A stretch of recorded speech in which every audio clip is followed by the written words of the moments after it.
Olá, amigo web telespectador, amiga web telespectadora da AltV, a TV da internet. Estamos começando mais uma edição do Agropapo, seu talk show digital do novo agronegócio. Novo agronegócio este que é justamente cada vez mais digital, que é mobile, que é jovem, que é sustentável, que é conectado com o consumidor.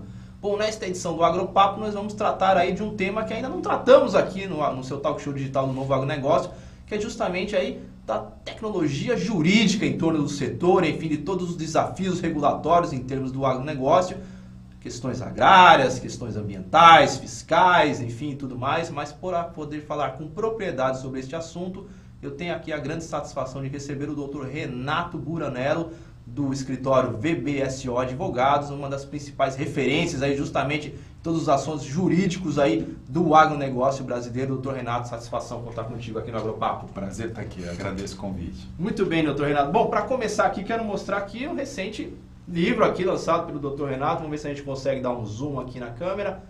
É o Manual do Direito do Agronegócio, né? Lançado recentemente. E aí, eu queria justamente que o senhor pudesse falar aqui do lançamento do livro, enfim, quais são os principais eixos aí que o senhor aborda aí justamente nessa nova publicação, doutor Renato. É ótimo, eu acho que é bom para poder dar um panorama contextualizar, do que a gente realmente pensa e do momento que a gente vive em relação à tua expressão, que eu acho muito bem colocada, que é a tecnologia jurídica. Né? A gente fala tanto em emprego de tecnologia no agronegócio, e a gente tem na área jurídica ainda um avanço muito grande para fazer. Né? Eu acho que nós estamos atrasados nesse contexto. Né? Você pega o principal diploma hoje dentro do agronegócio, o diploma jurídico no agronegócio é o Estatuto da Terra, que é da década de 60. Lei de Política Agrícola, o início dos anos 2000. Então, eu acho que a gente precisa evoluir demais, né? Nós ficamos dentro de um contexto sistemático de normas. Você tem várias normas que, de certa forma, são olhadas não de forma integrada, de forma sistêmica, e isso torna, na verdade, o entendimento, a interpretação dessas normas um complexo ainda maior. Então, nós precisamos, de certa forma, dar uma melhor direção a isso. Eu busco trazer esse conceito no livro. Quer dizer, eu trago da economia a raiz do regime jurídico. Então, como é que a gente deveria tratar? Vamos ver primeiro na economia. Na economia, vê hoje o agronegócio como um conjunto de atividades econômicas integradas, é assim que o lado jurídico deve tratar. É um pouco da abordagem geral que a gente trata no livro. Então, para a gente fazer assim um ponto, assim, um recado principal, toda a evolução que o agronegócio teve em termos econômicos, sociais, tecnológicos, enfim, de produção nos últimos anos, isso não foi acompanhado pelo ambiente regulatório em torno do setor? Não, na mesma medida ou mesma velocidade. A gente está muito avançado no campo. A nossa tecnologia agrícola tropical é exemplo para o mundo inteiro.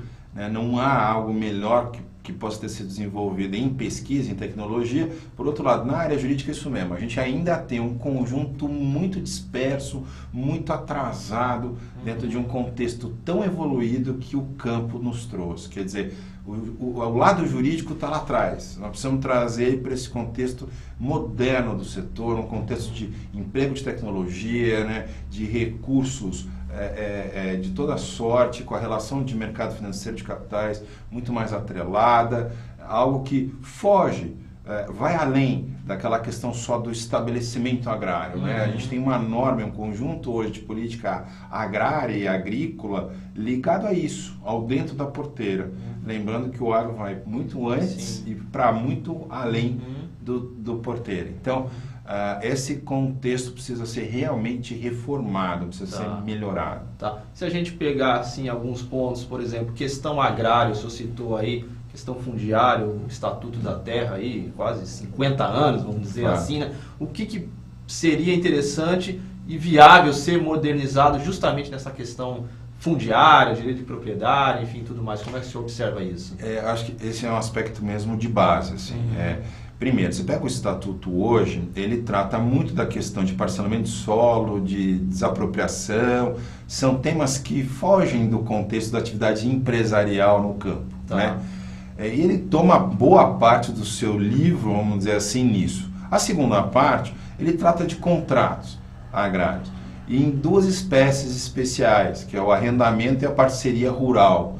Você imagina hoje, na nossa atualidade, complexidade do agro, falar que ele é regido ou que há, na verdade, em 2 contratos, o tratamento de todas as relações possíveis no setor. É uma resposta totalmente inviável, quer dizer, é inócuo isso. Então, o Estatuto ficou para trás. A gente precisa, de certa forma, modernizar e dar tratamento a essas novas relações jurídicas no campo e no campo com o fora do campo, em um outro contexto. Então, assim, num outro ambiente, muito mais moderno. Eu acho que o regime jurídico até então realmente ficou muito ligado àquela proteção do produtor, à questão do dentro da porteira, divisão de receitas entre contratos determinado pela norma e não pelas partes. Quer dizer, como se as partes fossem incapazes, né, de determinar aquilo que se quer dentro do instrumento contratual e tudo mais. Essa regime, essa forma de olhar com muita mão pesada do Estado, eu acho que hoje está atrasada, ela precisa realmente ser mais dispositivas. As partes hoje são suficientemente capazes para determinar as condições gerais contratuais e estabelecer novas relações. Perfeito. Então, assim, nós tivemos pouco avanço. Quer dizer, em 2016, a gente teve a aprovação do contrato de integração. Você pega a avicultura, a suinocultura e é calcada nisso. Calcada nisso, né? E funciona bem. A gente, de fato, trouxe um novo tipo contratual, mas, ao mesmo tempo, deixou um resquício muito forte de determinismos que a própria lei impõe. Criação de conselhos para precificação, relatórios periódicos, obrigatórios e tal. E isso vai fazer com que as partes, ao invés de terem maior liberdade e quererem ir para o novo ambiente legal, elas se afastam do novo ambiente legal. Né? Então, a gente precisa ter um equilíbrio melhor nessa questão. E esse é um dos pontos que o senhor aborda justamente no capítulo do livro tratando do Código Comercial aplicado ao agronegócio? Esse é o contexto? Eu faço uma relação, exatamente, nesse contexto. Eu brinco que é uma boa briga, né? A gente fica muito ligado a essa questão agrarista, estabelecimento agrário, produção, e eu tento levar no livro e na minha ideia de que os elos ligados a esta produção, que claro, é base, é o principal, porque é dali que de certa forma derivam as demais atividades, mas não param nela. É dali que eu acho que o contexto se torna empresarial, né? A agricultura hoje ela tem aqueles elementos ligados à empresa, organização, profissionalidade, visa lucro e é habitual.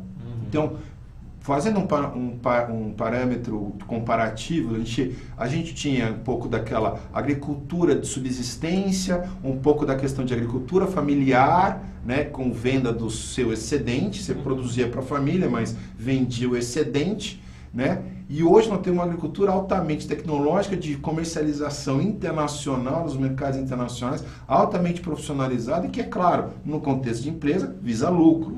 Um acionista que espera investir e tomar prejuízo, ele quer lucro, né? Então, nesse contexto, é sim um contexto mercantil, é um contexto empresarial. E nesse contexto empresarial se envolvem todas essas atividades que se relacionam à produção.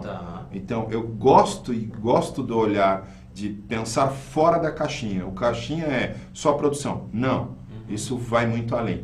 Se a gente pegar um dado econômico assim, que é importante para a gente fazer esse reflexo do econômico com o jurídico, né, 65% da riqueza do agronegócio está fora das cercas da propriedade rural. Então, 35% é produção. O 65%, portanto, duas partes destas estão no antes e no depois. Como é que a gente quer deixar isso fora do tratamento jurídico? Né? Não há como deixar. O Código Comercial faz essa relação, busca fazer essa relação. Né? Se ele pode ser ainda mais aprimorado, se ele tem que tratar outras coisas, trazer mais temas, eu acho isso importante. Uma visão mais holística, né? Eu acho. Isso aí. Tem que ter um olhar em elos, assim. Ó. A gente não pode só pensar que algo é isolado. Não é. Aquela propriedade ela não está isolada, hoje ela está integrada. E o pior, ela não está integrada nem do ponto de vista local ou regional, ela está ligada do ponto de vista mundial. Perfeito. Você concorda? Alguém que produz soja hoje está precificando em Chicago, está vendendo para um mercado asiático e quer, de certa forma, tratar aquilo como se fosse doméstico. Não é. Não tem como. Não tem como. É isso aí, expandiu. É uma bolha que estourou. A gente não segura mais essa bolha, graças a Deus. Por isso nós somos hoje o segundo produtor individual de alimentos no mundo. Sem dúvida. Né? Crescemos assim, nesse contexto tecnológico que também deve caminhar o jurídico em paralelo. Muito bem, doutor Renato. Vou fazer umas chamadinhas tradicionais aqui do Agropapo, a gente já volta para a nossa boa conversa, ok? Ótimo. Muito bem, você está acompanhando o Agropapo, seu talk show digital do novo agronegócio aqui na AltV, a TV da internet. Se você quiser rever esta edição com o Dr. Renato Buranello, é só acessar o canal oficial da AltV no YouTube ou ainda o canal oficial do Agropapo, que é youtube.com/agropapo. O Agropapo também está presente no Facebook. Aliás, essa edição está sendo transmitida ao vivo por lá agora, nossa fanpage, que é facebook.com/agropapo, e também na fanpage da AltV, bem como no YouTube também, YouTube Live, passando essa edição ao vivo. O Agropapo também está presente no Twitter, o nosso perfil por lá é @agro_papo, e também no Google+, Google+, e no LinkedIn. Muito bem, agora eu quero fazer a chamadinha aí do TI Brasil, evento aí de tecnologia da informação aplicada ao agronegócio, agricultura digital, do qual o Agropapo é parceiro oficial de mídia. A primeira edição aconteceu em fevereiro deste ano, a segunda edição já está programada para março de 2019. Mais informações aí na sua telinha, um evento que trata justamente de todo o avanço da tecnologia da informação aplicada ao agronegócio. E agora a chamadinha aí da Farmers Brasil, que é a marca de lifestyle aí do agronegócio, que vem com uma proposta justamente aí de conectar aí o universo do campo com as cidades e justamente aí com mensagens aí que sejam de orgulho do agronegócio, aí informações aí também na sua telinha. E agora apresentar aqui as mais recentes edições aqui da Cultivar aqui, que é parceira aí do Agropapo, enfim, uma das principais publicações impressas aí do agronegócio. Essa daqui é a Cultivar Máquinas, agora aqui a Cultivar aqui Frutas e Hortaliças, e agora também a mais recente edição da Cultivar Grandes Culturas. Deixa eu focar aqui para estar aparecendo aqui. Se você quiser mais informações é só acessar o site da revista, que é revistacultivar.com.br. Muito bem, doutor Renato. E agora vamos falar um pouquinho aí de, acho que de 4 temas chaves aí do agronegócio. O senhor citou aí no começo aí a questão do mercado de capitais, falou sobre crédito rural. Como é que o senhor avalia isso? Que tipo de modernização a gente pode ter nisso? Justamente dentro de um cenário que a gente observa aí cada vez menos recursos do Tesouro Nacional, né? O agronegócio precisa buscar outras fontes de financiamento, né? Exatamente. Essa é a linha que eu também entendo e que eu busco traduzir no livro também. A gente tem uma mudança, né, destacadamente com a edição dos chamados títulos do agronegócio, uma lei de 2004, portanto aí já passados mais de 10 anos, que de fato pegou. Tem lei no Brasil que não pega. Sim. Essa pegou. O que ela veio então introduzir? Gestão Roberto Rodrigues, Ministério da Agricultura, Ivan Vedequim, criaram os novos títulos, novos papéis do agronegócio, visando nitidamente um estreitamento, uma melhor relação do setor com o mercado financeiro de capitais. Tá? Títulos específicos para o setor, que financie toda a cadeia e que traga segurança jurídica ao investidor. Né? Então são títulos que contêm direitos creditórios, lastros dessas operações, né? E que, de certa forma, buscam uma autoliquidação. Então, eu financiei, plantou, colheu, pagou, comercializou, você fecha a operação, repagando esta operação. Num contexto que, de certa forma, não tinha ainda sido visitado, porque o agro é ou recurso do Tesouro, recursos públicos, programa do BNDES, né? Ou aquela operação de troca com as tradings, o barter e tal. Agora nós entramos num cenário, onde eu falei, acesso novo a uma nova fonte. Nós fomos ao mercado de capitais. O poupador, que está lá, pessoa física, com dinheirinho, que é comprar um título incentivado, que tem menor tributação, nesse caso, isenção de tributário sobre imposto de renda e IOF, ele vai buscar nesses novos títulos do agro uma opção. Uma boa opção, um bom risco, que às vezes até tem um spread de taxa, tem alguma vantagem em relação às taxas gerais de mercado. Isso atrai a um volume, vamos dizer, de poupança que estava ali parado, acaba sendo direcionada para o setor, alavancando um crédito novo, né? Quer dizer, dinheiro novo irrigando o setor. Isso é muito positivo. A gente está desatrelando, como você falou, cada dia mais do oficial obrigatório e caminhando por uma visão, né, e noção de que o crédito privado possa cumprir essa função de maneira segura. Participar mais e também ser uma alternativa de investimento para a pessoa física. Né? Sem dúvida. Criando alternativas até para os investidores dentro de um contexto de país que é, pô, eu fazendo isso eu estou incentivando um setor que mais cresce na economia, né? Quer dizer, pode ser algo... Ganha-ganha. Não é ganha, pode ser de alguém que nem esteja no setor, um médico, um dentista, um aposentado, diga, olha, eu vou financiar o setor que é importante para o país e está financiando, ajudando o setor, ao mesmo tempo ganhando um investimento, vamos dizer, equilibrado, né? Com taxas de mercado hoje que atraiam esse tipo de investimento. Perfeito. Agora um ponto ainda que ainda está empacado, não avança, é justamente um ponto crucial, é essa questão da aquisição de terras por capital estrangeiro. Isso é algo que não avançou, né? Não avançou. É uma agenda que ela me parece sempre voltar, né?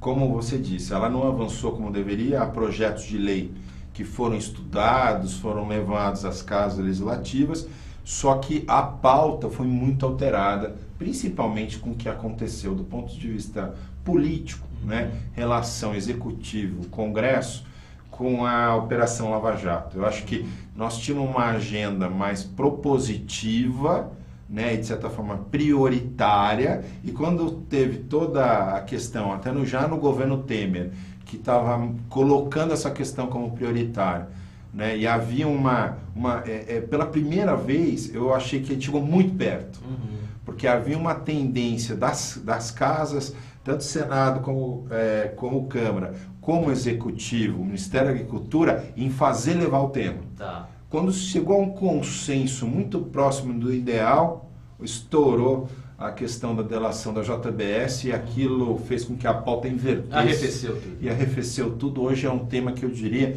não há condição nenhuma nesse governo de passar. Não é uma discussão que eu acho que vai ser aproveitada ainda no final desse governo. Ao contrário, você conhece isso melhor que eu, nós temos um cenário de final de campeonato, né? Mas também não para prorrogação, eleições, não vai, num contexto como esse, um grande tema ser pautado no Congresso Nacional. E outros dois temas chaves aí, a questão ambiental e posteriormente a questão tributária. Primeiro a questão ambiental, assim, qual que você acha que é o item prioritário, vamos dizer assim, em termos de destravamento jurídico, ambiente regulatório para que o agronegócio possa avançar mais? A questão do licenciamento ambiental, por exemplo? Eu acho. A questão de licenciamento, a gente até publicou recentemente um artigo agora, provocando isso, né? Acho que a questão de licenciamento precisa ser equilibrada, né? Nunca ninguém é contra a norma, mas a gente espera que venha algo equilibrado. O licenciamento para qualquer atividade no agronegócio não faz nem sentido, né? Então, o que vier nesse contexto deve vir mesmo um pouco destacado para o agro, atendendo às peculiaridades do agro e não numa regra geral, uniforme, que vai desatender ou vai distanciar daquilo que a gente entende melhor. Então, eu acho que esse sim é um ponto crucial, precisamos avançar mais, dar maior segurança jurídica aos empreendedores no agronegócio.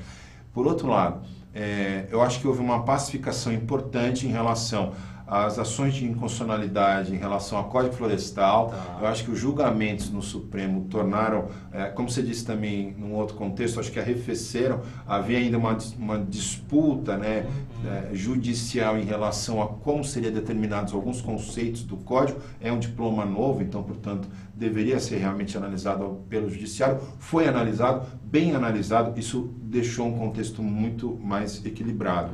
Diria que isso resolve várias questões. Né? Num outro campo, avanços do ponto de vista também de instrumentos, eu diria, né, de regularização. fundiária, em relação ao CAR, né, em relação ao PRA, o Programa de Regularização, o outro CRA que a gente gosta de falar, que é Cotas de Reserva Ambiental, que é também um outro instrumento incentivador, né, da sustentabilidade no setor, que pode atrair novos recursos. Também são instrumentos novos ou programas novos trazidos pelo Código que, de certa forma, modernizam. Né? A gente espera de uma norma não uma unanimidade, você jamais consegue uma unanimidade. Tem pontos que poderiam ser um pouquinho melhores no Código? Tem, mas ele foi muito bom. Ele foi no máximo do possível, né? Atendendo tanto ambientalistas como ruralistas, vamos dizer. Sim. Isso é um efeito positivo da norma, né? A gente trouxe segurança às relações. Perfeito. Essas devem ser as normas que venham vir. Então eu acho que o Código veio bem, né? Ainda há algumas coisas para avançar. Eu acho que os programas de regularização podem avançar mais. Ainda tem alguma fatia aí para fechar o ciclo de regularização. O PRA é algo que ainda leva mais um tempo. O desenvolvimento das cotas de reserva tem que ir mais longe. Tá muito acanhado. Acho que isso aí poderia ser um papel de bolsa. Você fala, estou comprando um papel que estou incentivando, de certa forma, a reforma, né, de uma área que foi degradada. Sair do universo do comando e controle e justamente aplicar algo para entrar em mercado. Que faça um contexto econômico. Exatamente. E que tenha... Atrativo. Exato. Né? No contexto econômico, mas que tenha também o ponto de vista ambiental da coisa. Né? Sem dúvida. Acho que esse é o ponto. É fazer com que a questão ambiental esteja atrelada ao universo econômico. Só assim vai ter a sustentabilidade. Isso com ela. Exatamente. Você fala, é natural. Eu estou indo porque é verde, já faz parte do contexto e merece uma atenção maior. Então, entre um papel não verde e um verde, eu vou no verde. Sim. Né, atrair desta forma e tornar fácil, líquido. Se amanhã tiver fundos internacionais, instituições financeiras lá fora querendo, que possam vir com vinda facilitada do recurso para comprar tais papéis, né, os green bonds, as outras formas de investimentos sustentáveis, porque o agro gera tanto bom exemplo, né? Por que a gente não facilita esse fluxo de recursos para atrair cada vez mais esse investimento? Muito bem, doutor Renato. Olha, é um grande bordão e chavão do Agropapo, que boa conversa acaba passando rápido. Eu quero uma vez mais agradecer a presença aqui do senhor, dando uma aula justamente em todas as questões jurídicas do agronegócio. E uma vez mais eu quero mostrar aqui o livro aqui do doutor Renato, Manual de Direito do Agronegócio, lançado recentemente, que faz aí toda uma radiografia aí de todas as questões jurídicas aí em torno do setor. Doutor Renato, uma vez mais agradeço. Prazer estar aqui com você. A presença do senhor. O espaço aqui está disponível, se o senhor quiser deixar algum contato aí do escritório do VBSO Advogados, por favor. Claro.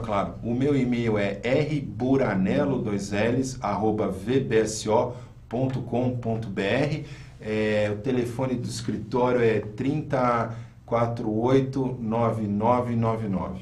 Muito bem. Dado o recado, é isso daí, o espaço está aberto, tendo novidades, é só voltar. Eu agradeço. Muito bem. E assim encerramos esta edição do Agropapo, o seu talk show digital do novo agronegócio, aqui na UTV, a TV da internet. O Agropapo tem produção, direção e apresentação de Ronaldo Luiz e a direção jornalística da UTV, a TV da internet, é do jornalista Alberto Luchetti. Encerramos esta edição, voltamos na próxima. Um abraço e tchau, tchau.